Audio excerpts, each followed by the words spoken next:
First question here from the audience. Please identify yourself and try to keep it brief if you would. My name is Russell Jones. I'm with Kalutis Consulting here in Washington. I finished my first MOOC on Sunday, and I had an email from Coursera this morning saying my certificate of completion is on the way. I'm anxiously awaiting. Congratulations. About 4 decades ago, 3 or 4 decades ago, I was a dean of engineering at a major university, providing courses for what was then an advanced online system, technological university, providing electrical engineering and computer courses to people who had bailed out with bachelor's degrees and needed advanced degrees in their new company jobs. It was expected that when the best faculty members in the country in fields like computer graphics, communications theory, chip design, some of which I had in my faculty, were putting out video courses, somebody at another university would pick them up. And it turned out that NIH, not invented here, prevailed, and not a single course was ever picked up by another university. Has the flipped classroom gotten us to the point where it is now acceptable and will be usual for top-notch video clips to be used as textbooks and have faculty members accept them instead of getting up to the blackboard and doing their own? Who wants? Somebody want to take that? Well, it wasn't, but yeah. I mean, I think across our system, there's much more acceptance of that kind of thing. And in this flexible degree program that we're building now, a competency-based program, we're going to be allowing for all sorts of different kinds of learning to be brought into that, and competency that would be gained from any source of learning to be assessed through the competency assessments and then have credit awarded by the same faculty who teach those courses in our regular degree program. So I think we're going to accelerate the use of all those different kinds of learning sources, including the MOOCs at the University of Wisconsin. And I think our faculty, especially our younger faculty, who some of them now have grown up using these techniques in their own learning much more thoroughly, are much more comfortable than certainly some of the faculty who are my age have been in the past. So I think you will see a great acceleration in that acceptance in the months and years ahead. No. Absolutely. There are many examples where this is being viewed as sort of the next generation textbook. I'll tell you a story. San Jose State University offered one of edX courses at San Jose State, and you just have to talk to Professor Khosrow Gadiri. So he teaches an edX course on his campus, and initially he said, I was born to lecture, I'm a professor. Now how can I use someone else's videos and so on in my class? And then, after 2 or 3 weeks, he discovered that lecturing, twice a week, the same old lectures we've been doing for 10, in my case, a decade or more, is actually, binding you, it's shackling. So he said, he's now unfettered. And so he's unfettered to the classroom, unfettered to lectures. And instead, he had all this time now that he could use to, in very creative ways, in problem solving with the students. And he said he's much more connected with the students. And so San Jose State, they had, a class of 250, they randomly picked 86 students, and 86 students took the course on their campus. And both the professor and the students really enjoyed the experience. And now the professor is saying, I just can't get away from this, but this is very exciting. Others want to please keep it quick. Sure. So we had a similar experience. Actually, Professor Doug Fisher from Vanderbilt took 2 of our courses, the machine learning course and the database course, used each of those separately as a basis for a course that he was teaching at Vanderbilt. And he says it was an amazingly liberating experience because it was kind of like a class that was co-taught with 2 instructors, each one giving a somewhat different perspective. He would be able to leverage off what was in the video lectures, but then present his own perspective, augment, extend, and so on. And it's a lot of fun for him because it's kind of like having a dialogue, only the guy in the video can't argue back. So. Well, so just with all those that sort of happy talk, the one real concern that faculty members we talk to have is that the technology, the digital education ends up replacing them. That's where their fear is, and it's not an irrational fear. If the more that online education and is talked about as a cost saver, the only way institutions save costs really using online education is if they replace faculty members or have or replace research-oriented faculty members with lecturers who host class discussions, or TAs who host class discussions. So there's a, when you I think there are pathways where there is legitimate fear certainly there's fear. Now, whether it's legitimate is I guess in the eye of the beholder, but there's a Can I argue with sure, that? yeah. A different way of saving costs is to have the same institution with the same instructors just have larger capacity That's for true. more students. That's true. And I think that's one of the hopes that we see here is the capacity increasing. Right. But then it's not. If you can talk about driving down cost per student. That's right. But that's not the. I mean, there's a big rhetorical mismatches to my mind in terms of how online education is discussed, and I think a clearer agreement and alignment of the rhetoric that some administrators use and faculty members use, I think you'd see a lot less bristling and fear. So, question there? Kaplan. Green from Kaplan International. In 2 to 5 years, what is this world of MOOCs going to look like? As an example, we have a bunch of elite institutions on the podium. Could we see in that time frame each of these institutions or some of them offering identical degrees that they offer on campus, not just individual courses, but full degrees that effectively compete with or are a bit different, if you will, than the on-campus experience? Okay. I think I would contest the word identical.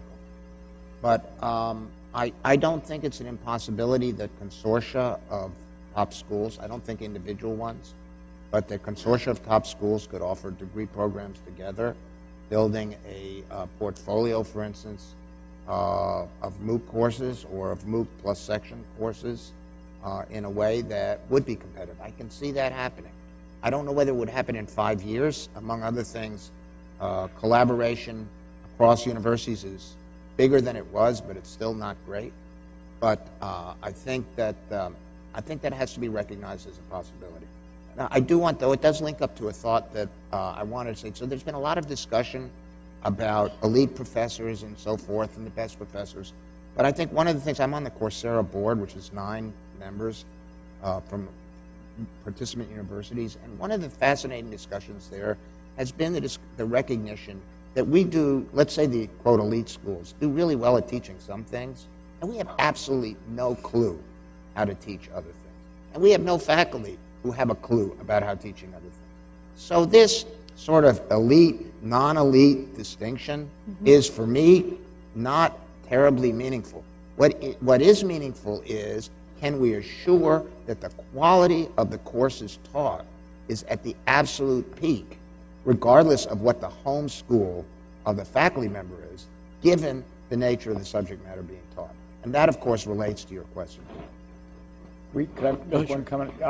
We did a survey in Wisconsin not too long ago and projected that on a population base of 5.5 million people, there was something like 750,000 to 1 million who had some college credit but no degree. Huge proportion of the population.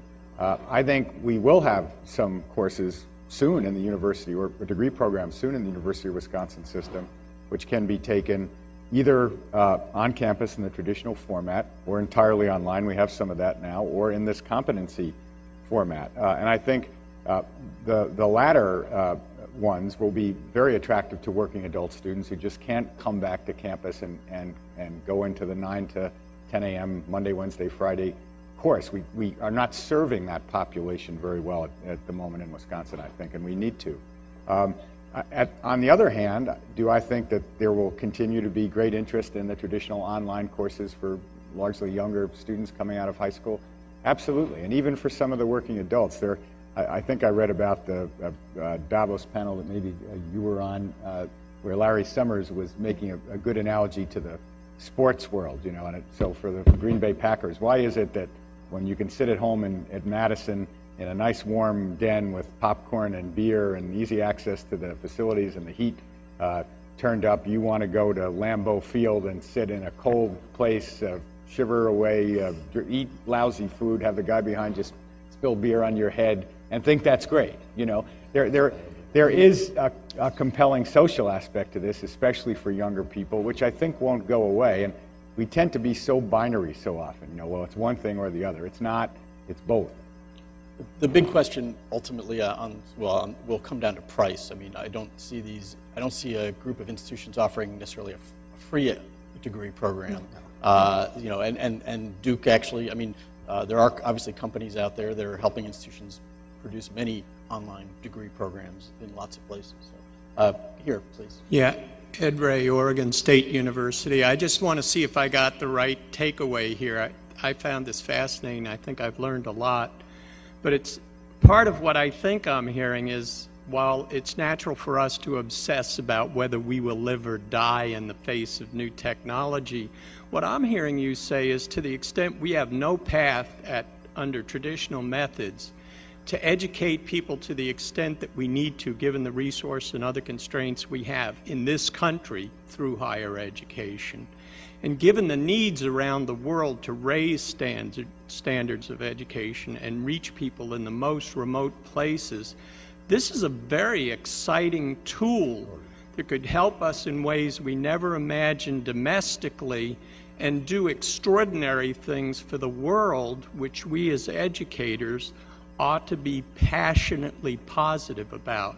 Am I getting that right? Yep. You got it 100% right.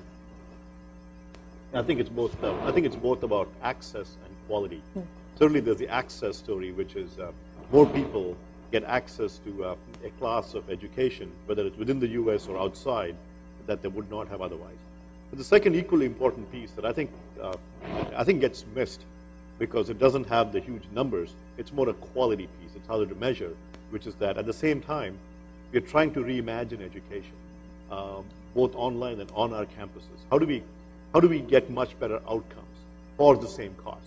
And the San Jose story I told you earlier is one example where the failure rate went from 41% to 9%.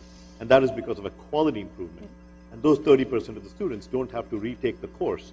And so that's a cost improvement because it's a flat tuition. And so you don't have to spend 30% extra money to train those students to pass the first time.